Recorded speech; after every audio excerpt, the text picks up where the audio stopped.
반갑습니다. 매일 기도회에 종종 참여하면서 우리가 함께 만나지만 말씀으로 만나 뵙는 것은 이제 한 달 만인 것 같아요. 반갑습니다. 요한계시록 등장인물 연구 시리즈입니다. 이번 시즌에는 요한계시록 등장인물 연구 시리즈로 이렇게 말씀을 나누려고 합니다.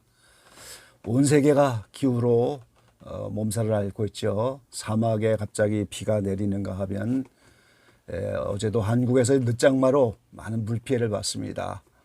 이번 주 내내 비가 온다고 하는데 염려스럽죠.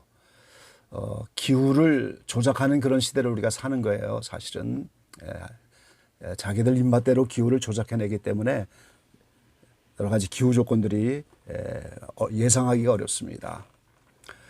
이럴 때일수록 우리가 요한계시록의 말씀들을 주목해서 마지막 때를 대비하는 그런 지혜를 가져야 될 줄로 믿습니다. 그래서 이번 시즌에 요한계시록에 등장하는 인물을 연구하는 그런 시간을 가지려고 하는 겁니다. 저 어려서 이제 만화책을 보기를 좋아했는데요. TV 같은 것이 이제 별로 없는 시대였어요. 국민학교 4, 5학년 때까지만 해도 이제 동네에 TV 있는 집이 거의 없죠. 그래서 만화가게 가서 이제 TV를 보고 뭐 기밀 레슬링 시합 같은 걸 이제 많이 보고 그랬는데, 그래서 오락거리가 없으니까 이제 유일한 오락거리가 주로 만화책이었어요. 근데 만화책을 피면은 제일 먼저 나오는 게 등장인물입니다. 그래서 등장인물을 보면은 이게 이제 스토리가 어떻게 전개가 될 것이구나. 이 등장인물을 보면은 우리가 먼저 어떤 사건들이 벌어지겠구나. 이 이야기가 지금 무엇을 말하라고 하는 거구나. 이런 거를 우리가 대충 알 수가 있게 되는 거거든요. 그래서 마찬가지로 오늘 요한계시록에 등장하는 등장인물을 연구한다는 거 상당히 의미가 있는 거죠. 요한계시록은 성경 전체의 핵심입니다. 마치 구약의 성소를 지나 지성소로 들어가는 것처럼 앞에 있는 65권의 성경을 우리가 다 이해하고 계시록을 해석할 만큼 열려야 지성소 같은 마지막 책인 요한계시록으로 들어갈 수가 있는 거예요. 그래서 요한계시록은 성경 전체의 핵심이고 결론입니다. 인류 구원 역사의 결론인 거예요. 그래서 요한계시록을 우리가 이제 점점 무장을 하고 지금도 우리가 기적의 방을 통해서 강의도 듣고 하지만 이걸 해야 됩니다.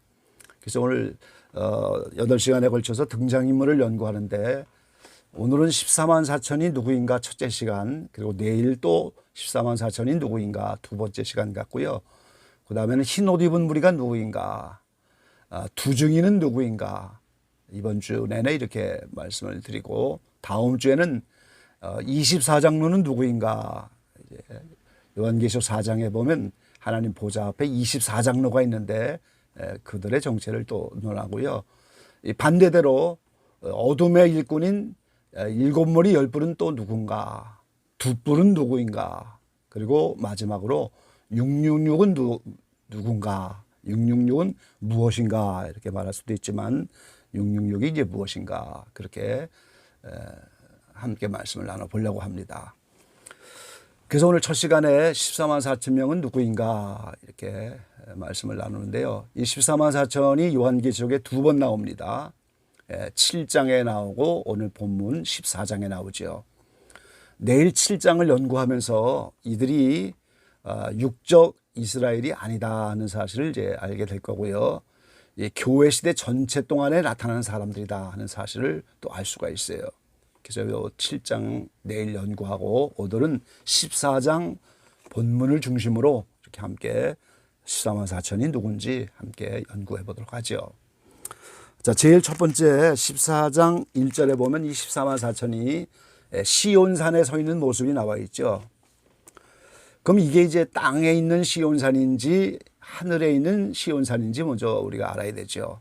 이거는 땅에 있는 시온산이 아닙니다. 왜냐하면 이들이 하나님의 보좌 앞에서 새 노래를 부르고 있는 장면이 나오잖아요. 그러니까 이 땅에 있는 시온산은 하나님의 보좌가 없죠. 그러니까 새 노래, 하나님 보좌 앞에서 새 노래를 부르고 있는 모습을 보면 이것이 하늘에 있는 시온산이다 하는 사실을 우리가 알 수가 있죠. 계시록 13장 6절 말씀에 보면은 이 짐승이 하나님을 향하여 회방하면서 그의 이름을 회방하고 그의 장막 곧 하늘에 거하는 자들을 회방하더라, 이런 말씀이 계시록 13장 6절에 나와요. 13장 1절부터 일곱 머리 열 뿔이라고 하는 후3년반의 적그리스도가 나타나는데, 그 적그리스도가 하나님의 이름을 회방하는 거예요. 하나님을 대적하는 자니까. 그러면서 장막에 거하는 자, 하늘에 있는 자들을 회방했다 그랬어요. 그때 하늘에 있는 자들이 휴거된 성도들을 말하는 거예요. 근데 그들이 장막에 있는 자다 이렇게 변했잖아요. 그래서 이 시온산은 하늘의 장막에 있는 것인데, 장막 중에서 특별히 성소가 아닌 지성소에 들어가 있는 성도를 말하는 거예요. 그래서 시온산은 하늘에 있는 장막 성전의 지성소를 말하는 겁니다. 그리고 이제 이들은 이기는 자들이죠. 왜냐하면 요한계시록 3장 12절에 빌라델피아 교회에 약속하기를 이기는 자에게는 하나님 아버지의 이름과 예수님의 새 이름을 기록해 주겠다, 그렇게 약속을 했는데, 오늘 14장 1절에 보니까 이 14만 4천 명이 시온산에 있는데 하나님 아버지의 이름과 예수님의 새 이름, 그게 어린 양입니다. 어린 양의 이름이 이제 거기에 써 있었다는 거죠. 그러니까 요한계시록 3장에 약속했던 이기는 자들이에요, 이들이. 그래서 이들은 이기는 자들이다 하는 사실을 알 수가 있죠. 그리고 이제 이들은 요한계시록 3장 12절에 또 다른 약속을 했는데 새 예루살렘의 이름을 기록해 주겠다, 이렇게 약속을 하셨어요. 그래서 이들이 새 예루살렘 성에 들어가는 자들이다 하는 사실을 알 수가 있습니다. 요한계시록 21장 7절에 보면 실제 나와 있죠. 21장 2절에 새 예루살렘 성이 하늘에서부터 내려오는데, 거기에 보니까 이기는 자들이 이것을 유업으로 얻으리라 그랬어요. 나는 저의 하나님이 되고 그는 내 아들이 되리라 그랬어요. 이기는 자들이 하나님의 아들들이 되는 것이고, 그들이 하늘에서부터 내려오는 새 예루살렘을 유업으로 받는 것을 우리가 볼 수가 있어요. 그러니까 이기는 자들에게 약속하신 그대로 새 예루살렘의 이름을 기록해 주겠다. 그래서 새 예루살렘에 들어갈 권세를 얻어서 실제 이들이 예루살렘에 들어간 모습을 볼 수가 있는 거죠. 그 다음에 이제 이들이 3절 말씀에 보면은 땅에서 구속함을 얻었다, 이렇게 말씀하셨어요. 땅에서 구속함을 얻었다. 이 말은 사는 동안에 구속을 완성했다, 그 말인 거예요. 이 땅에서 사는 동안에 구속을 완성한 거예요. 그래서 이들은 땅에서 구속함을 입어서 처음 익은 열매로, 이렇게 했어요. 처음 익은 열매로 하나님과 어린 양에게 속한 자들이다 그랬어요. 자, 예수님이 추수하러 오시는 것이 이제 재림하여 오시는 거죠. 마가복음 4장에 있는 것처럼 하나님의 나라는 싹이 나서 이삭이 달리고 열매를 맺으면 추수를 한다고 말씀하셨어요. 그래서 예수님은 추수하러 오시는 거예요. 그래서 추수하러 와 보니까 오늘 14만 4천 명 이들만 사는 동안에 익은 열매가 돼서 처음 익은 열매로 추수하여 휴거되어 오늘 하늘에 있는 장막성전 지성소 시온산에 올라가 있는 모습을 오늘 우리가 보게 되는 거지요.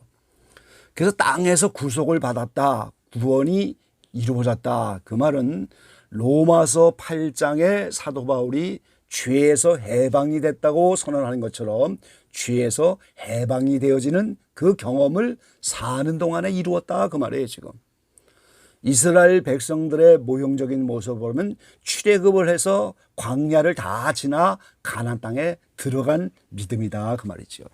그게 모형이잖아요. 가나안 땅은 천국을 상징하는 것이고, 이제 애굽은 죄악 세상인데 죄악 세상을 떠나서 광야 연단을 다 마치고 가나안 땅에 들어간 믿음을 받았다는 거예요.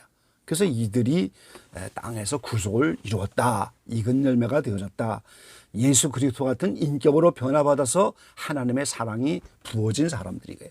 죄에서 해방이 되어진 사람들이에요.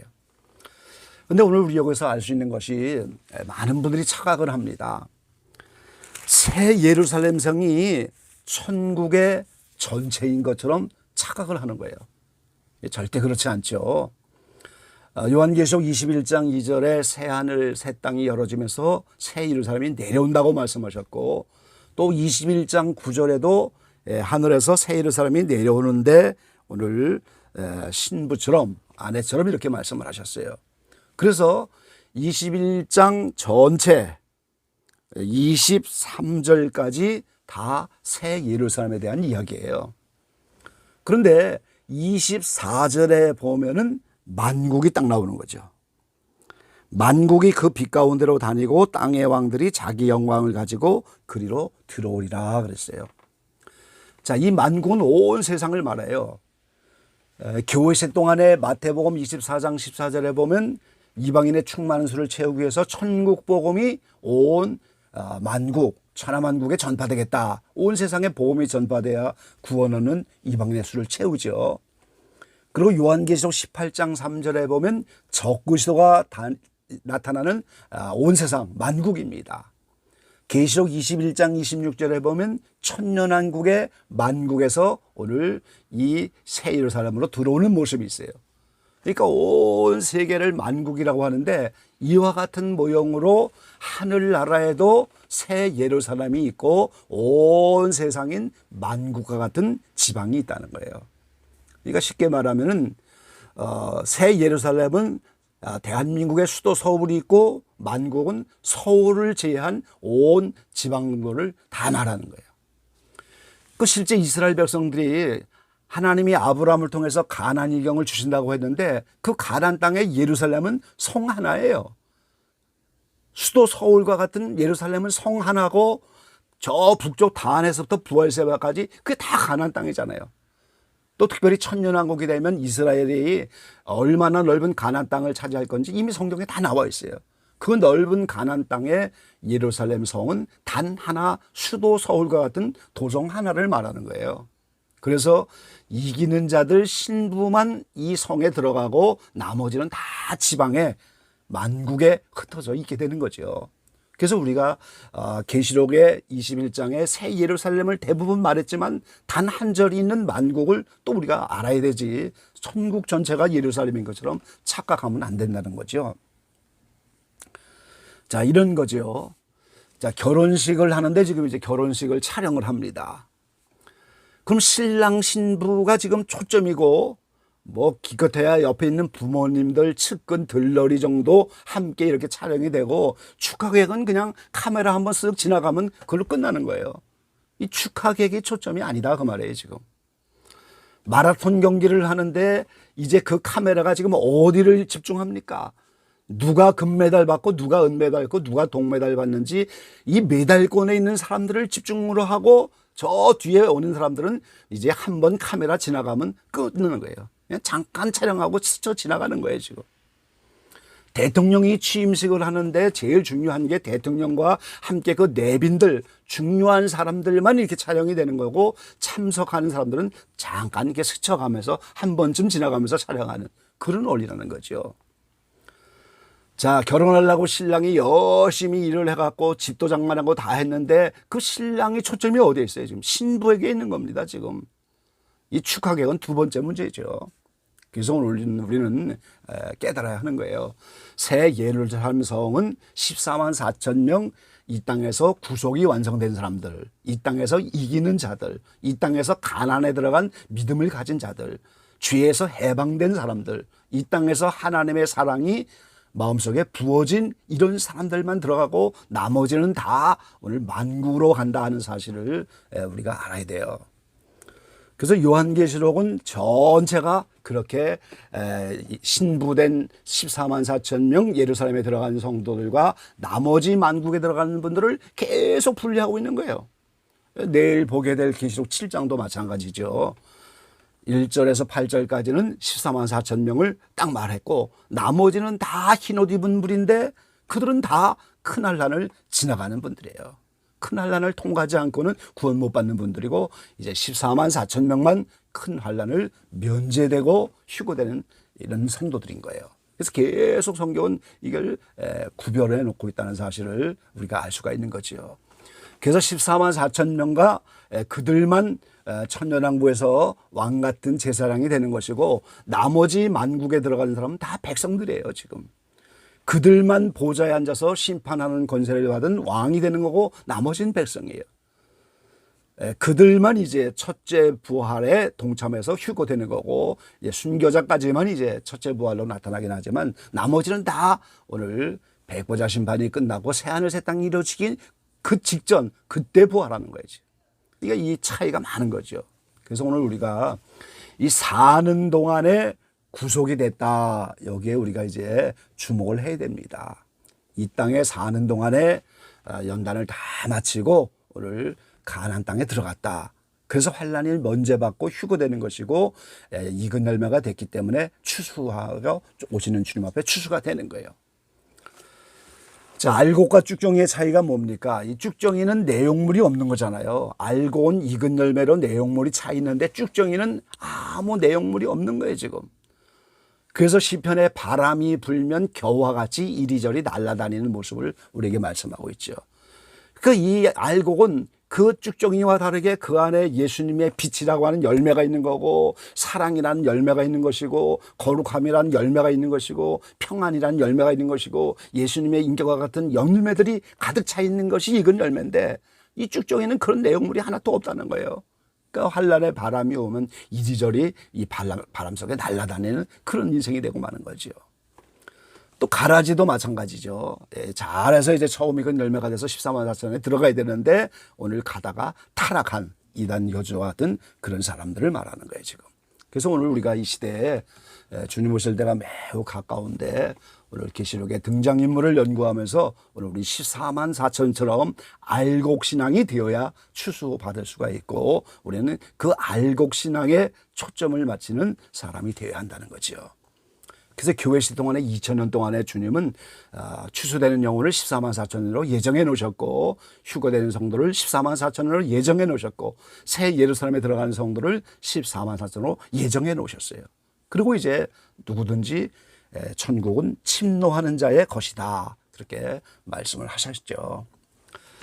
우리 마음속에 이렇게 주님 오실 때 14만 4천 속에 들어가서 휴거되고 신부가 되고 새 예루살렘에 들어갈 수 있는 이러한 놀라운 갈망과 놀라운 이 마음의 소원들이 우리에게 심겨져서 어려운 환경이지만 기도하면서 말씀 보면서 주님을 사모하면서 이렇게 하나님 나라를 침노하여 이 귀한 반열 속에 다 들어갈 수 있는 귀한 오늘 기적의 방 모든 분들이 다 되시기를 주의 이름으로 간절히 기원합니다. 아멘.